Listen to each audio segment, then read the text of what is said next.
Hello, my name is Dan Johnson and welcome back to my channel. Today I'm going to be talking about the Doctor Who Season 2 finale, which is entitled The Reality War. Last week I said a lot of stuff about how it all depends on the payoffs and what they do with the story and with the characters this week. And I have mixed feelings on a lot of it. Most of it is positive, and I really enjoyed watching the episode as a spectacle. And I think a lot of these episodes have been designed for spectacle over many other things. I mean, for example, take Jodie Whittaker's appearance in the episode. I jumped out of the seat a little bit and moved to the front so I could see the TV a little bit closer, I guess. I got excited. And it's a glorious scene that she's in. It's a lovely moment. Her Doctor is excellent. It's well written. And she just brings a great amount of joy to that episode. Was it needed for the plot? No. Was it important or anything like that? No, but it was kind of a spectacle for us to jump out of our seat and to talk about it on Twitter afterwards, you know. Whereas I'm having a really great time watching the episode and reacting to it as I watch it for the first time, whether I continue to watch it and continue to have that same amount of enjoyment and excitement, well, I mean, that's not going to happen when I've seen it a few times, is it? I will start off with Omega because he was a big thing last week when I was talking about it, as I know that there's going to be a redesign and I knew that there was going to be some changes to it because I wasn't expecting the big dome, figure walking around, for example. I felt like the story was too full for that. The trouble is this design could have been anything. At one point I thought they were going to explain it away with the idea that this was some sort of like demon of the universe and that was trying to come through and not Omega himself.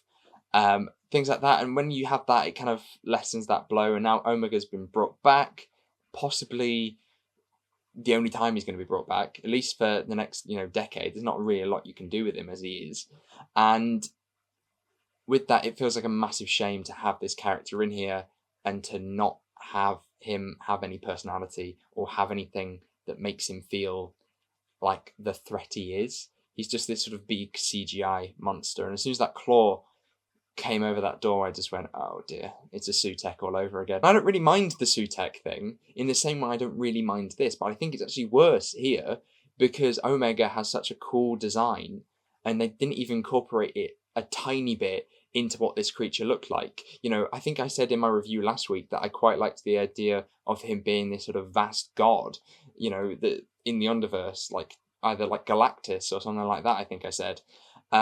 And that would also incorporate the design of the 70s outfit, which is probably the most iconic one. But I know that obviously in Arc Infinity, that's a very different look for Omega. As his character, he's lesser than I'd like him to be, but he does serve the story. I mean, you can say the same about the Rani as well, because her character is different in the classic show, and I think that you have those elements there, and so that's why she doesn't sort of feel as bad to me, because she is the Rani, and Archie Punjabi's performance as the Rani is really good, but having her sharing it with Mrs. Flood, Omega, and all these other elements just mean that they're sort of like they're saturated, and nothing feels like it's really breaking through beyond just sort of mediocrity. I thought Millie Gibson was really, really good in this story. I liked what she did with Conrad. I think that having him be killed or, punched in the face would not be something I'd be against,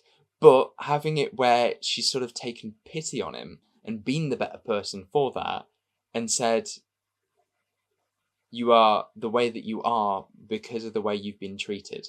And you are like this because you are unhappy in your own life. And I wish that you could then be fixed.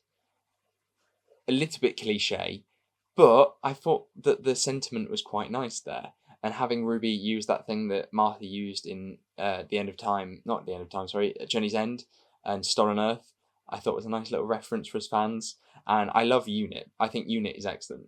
The War Between the Land and the Sea sounds really exciting. And if we're going to get sort of, scenes of Unit interacting and hopefully having those characters fleshed out a little bit more so they fit a main narrative instead of just sort of being side characters, would be lovely.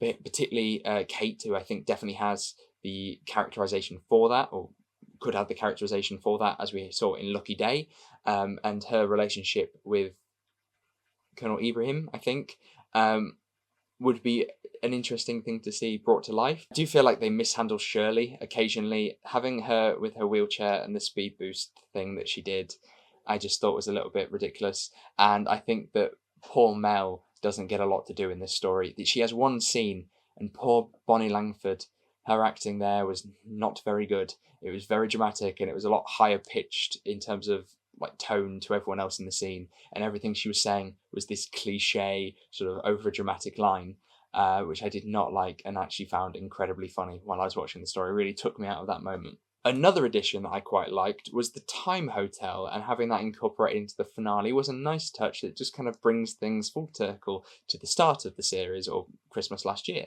And having Anita there was a lovely addition. Many people liked her. I was sort of more indifferent, but having her sort of hold the door and make that her entire job during the story, I think was a real shame, and it was almost comedic because there are shots of her and she's just holding the door still.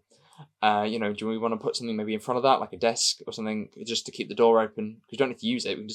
We can stick a chair there, and then Anita could do something else, because we don't need her standing there holding the door open the entire time. Of course, our other companion is Belinda, and over the season, her characterization has kind of gone down the toilet. At first, we were sitting there watching her argue with the Doctor, and I talked in my review of the Revolution that I was excited to see somebody sort of be more against the Doctor and sort of question his, actions. And there was a moment for that in the Interstellar Song Contest, and we just didn't get to it. And I mean, that is just a impossible to miss opportunity for that character.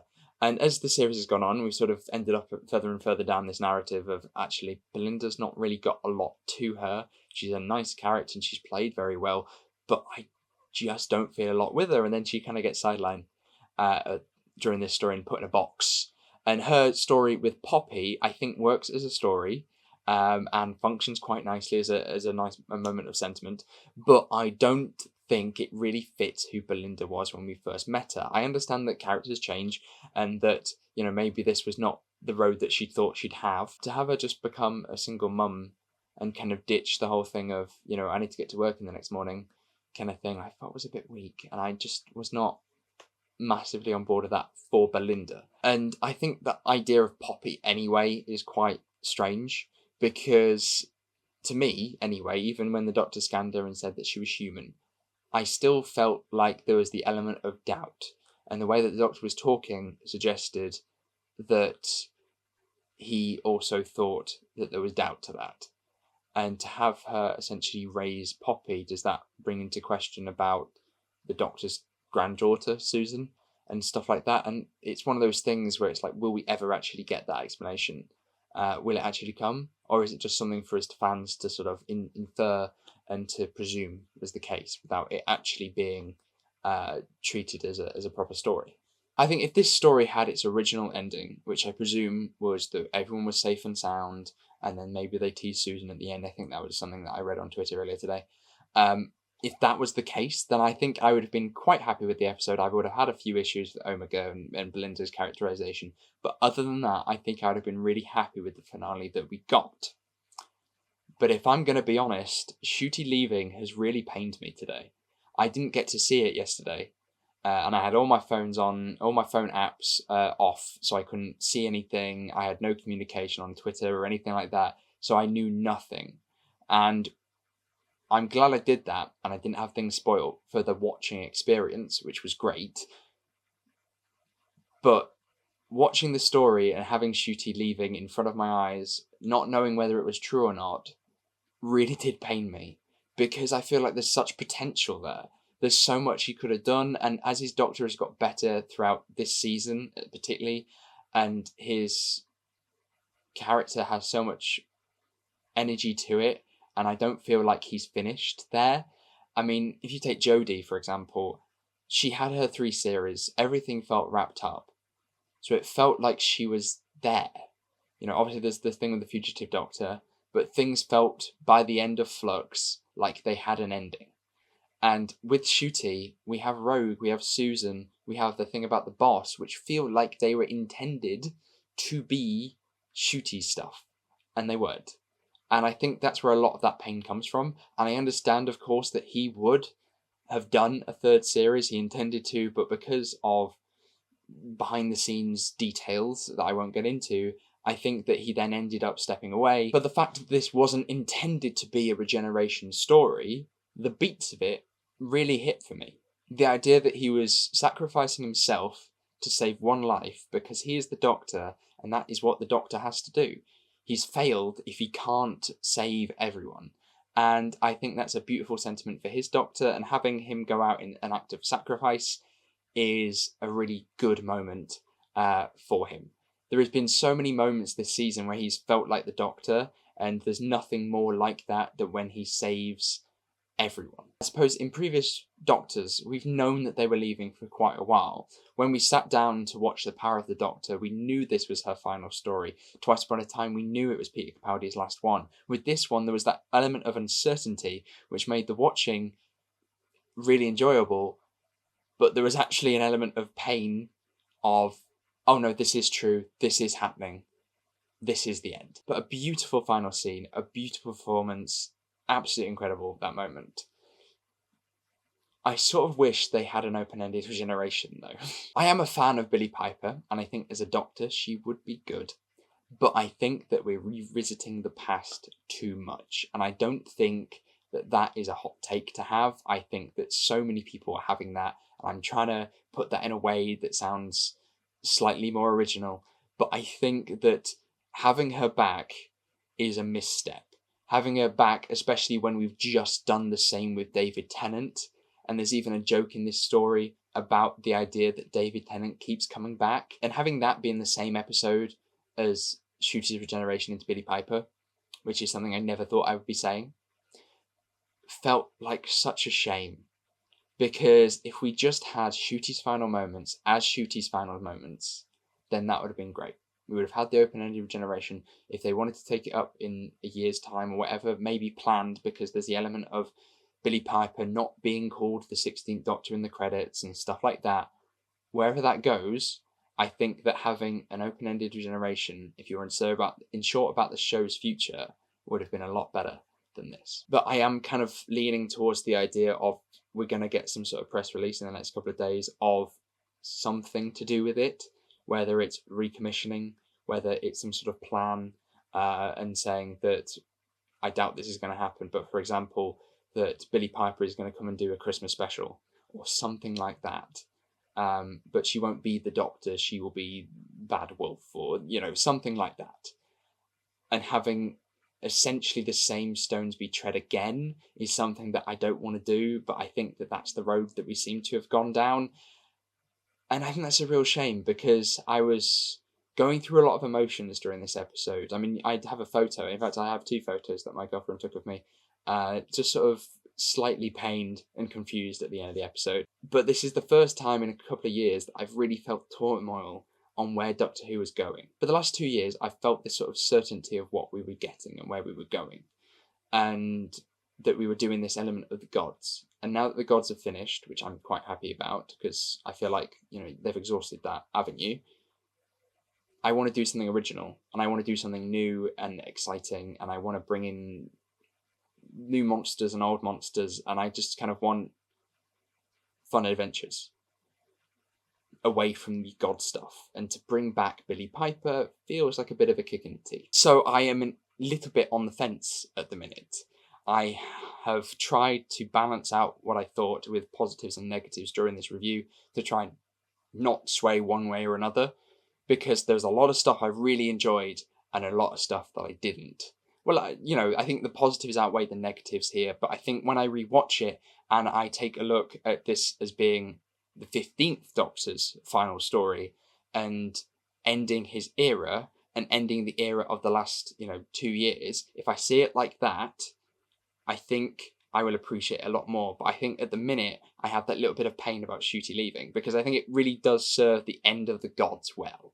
That this era of the last 2 seasons and a bit has been a real fun ride with positives and negatives to itself. But at the minute, I'm still not over Ncuti leaving, and it has genuinely upset me a little bit, which is weird to say that I'm 23 years old and that the Doctor leaving and regenerating has actually upset me. But I don't think I've actually been this upset for a regeneration since probably David Tennant. It's obviously manifesting in a different way. I'm not walking around crying, but there is definitely that element in my heart that it's sort of sunken a little bit today. But maybe that's testament to the episode. Maybe that's exactly the emotional response that they wanted. So thank you very much for watching. Hopefully you did enjoy this video. If you did, make sure you give it a like, subscribe if you're new. I want to thank you very much for watching all of these weeks and getting me to 1,000 subscribers over that time. My podcast, which I have been recording since January, is going to start up later this month, and you'll be getting more information on that very soon. Me and Will are doing a retrospective on the final 4 episodes that we haven't covered yet. If you want to, you can check out the part 1 of that, which is on my YouTube channel. But until next time, thank you very much for watching, and I shall see you soon. Goodbye.